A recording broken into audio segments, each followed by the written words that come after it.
Dans cette canalisation, je ne parlerai pas du gratteur de tête ou du jardinier. J'évoquerai plutôt cet instant où la prise de conscience nous amène à nous voir, à nous reconnaître, nous saluer. Je parle de reconnaître son essence, sa divinité, son origine. Nous parlons donc de l'estime de soi, de la bienveillance et de l'amour de soi.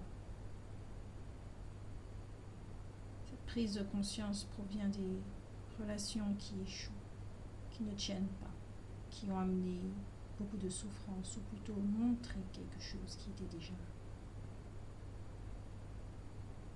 Les relations avec les autres, notre façon de donner et de recevoir, mais quelque chose d'autre a été mis en lumière, de bien plus sombre.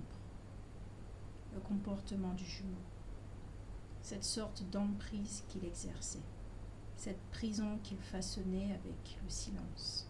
Ne pas savoir si une relation est finie ou pas, ressentir autant d'amour, la métamorphose, c'est beaucoup dans la vie d'une seule personne sur le plan émotionnel.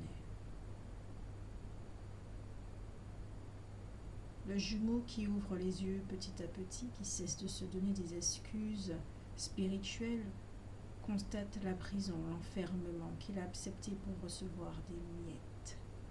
Les pires miettes qui soient, puisque cela vient d'une partie de soi. L'horreur est que cela démontre à quel point nous ne sommes pas dans l'amour inconditionnel avec nous-mêmes, mais dans une mendicité bien déguisée. Pourquoi donner sa place à l'autre? Pourquoi donner sa place aux autres? Pourquoi accorder autant d'importance à une personne? Pourquoi l'autre est une priorité? Est-ce vraiment de la dépendance ou une croyance se cachant sournoisement dans l'ombre?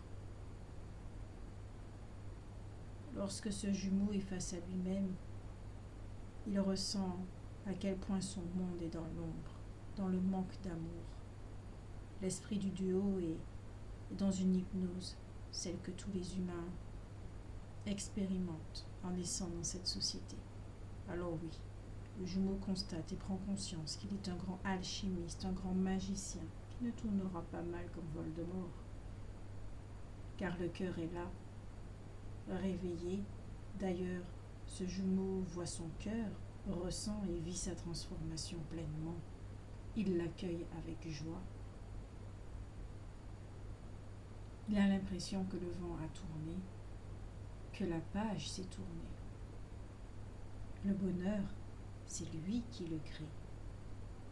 Il ressent que la connexion devient de plus en plus forte avec soi, mais aussi avec l'autre, qui ressemble aujourd'hui à un loup qui hurle, un loup qui a mal, qui a si mal que l'alchimiste le vit dans sa chair. Physiquement, l'alchimiste, l'apprenti sorcier, l'explorateur de la vie, se sent ici et ailleurs. Lorsqu'il est présent, il est vraiment présent au point de ressentir la connexion encore plus forte, le lien plus fort, les couleurs plus vives. Il accepte cet état et l'émotionnel de l'autre qui le traverse, un mélange de colère et de tristesse, n'ont plus autant d'impact sur lui.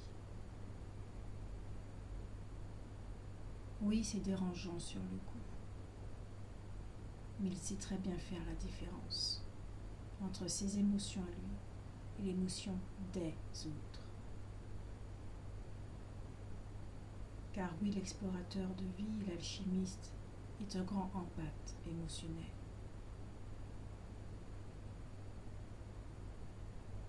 Oui, la reconnaissance est faite des deux côtés, mais plus rien ne le fera revenir envers celui qui hurle et se débat avec le vent. La fuite a cessé, la course s'est arrêtée, la lutte a trouvé la paix. Non, il devient clair qu'en prenant conscience de sa valeur, il ne vaudra plus l'autre tel qu'il est aujourd'hui, avec sa façon d'aimer complexe, car ce n'est pas de l'amour.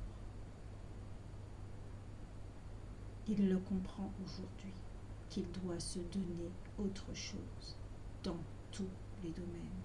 Et c'est exactement ce qu'il est en train de faire. Et c'est pour cela que le gratteur de tête s'est transformé en un loup qui hurle, car maintenant, c'est à lui de faire face à lui-même.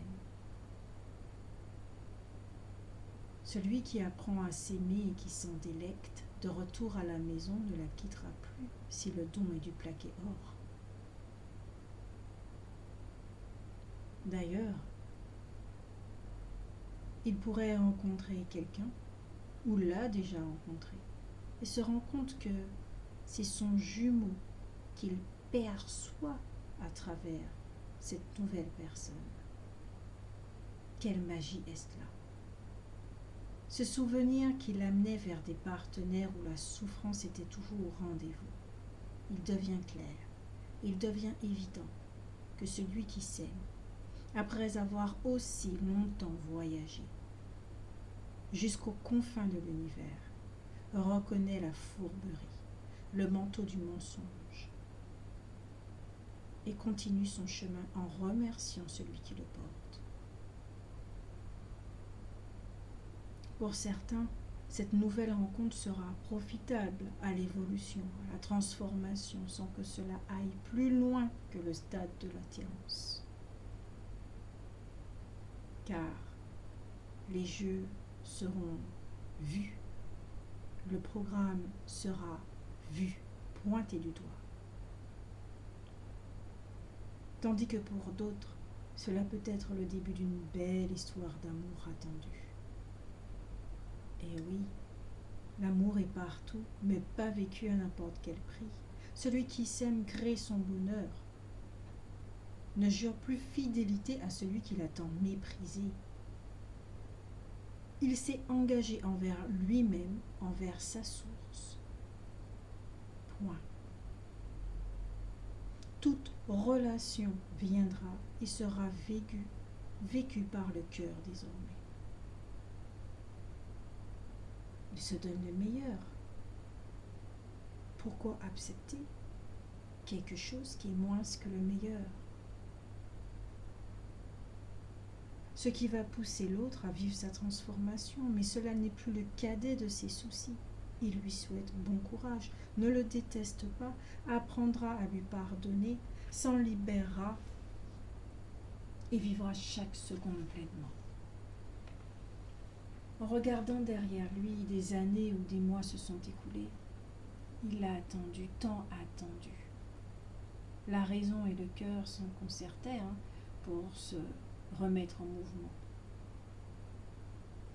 Et aujourd'hui, celui qui s'aime, qui rayonne ce qu'il se donne, ne doute plus des retrouvailles, mais c'est aussi qu'il ne retrouvera plus l'ancienne version de son jour. Ils auront changé tous les deux. Ils ont changé tous les deux, à leur rythme, à leur façon. Celui qui s'aime utilise son temps autrement, non pas pour rester figé, mais pour construire et se reconstruire, pour découvrir, pour explorer la vie comme il ne l'avait jamais fait auparavant. L'explorateur de la vie est descendu en lui dans ses profondeurs et a atteint son intimité, sa vulnérabilité, et est en route pour remonter à la surface et briller. L'eau marécageuse fera place à une eau cristalline. Le duo renaîtra et le message sera entendu par tous ceux qui sont prêts. L'obscurité n'est pas faite pour y rester ou faire peur. Il est cette absence de lumière où se cache tout ce dont nous avons besoin. Merci de m'avoir écouté.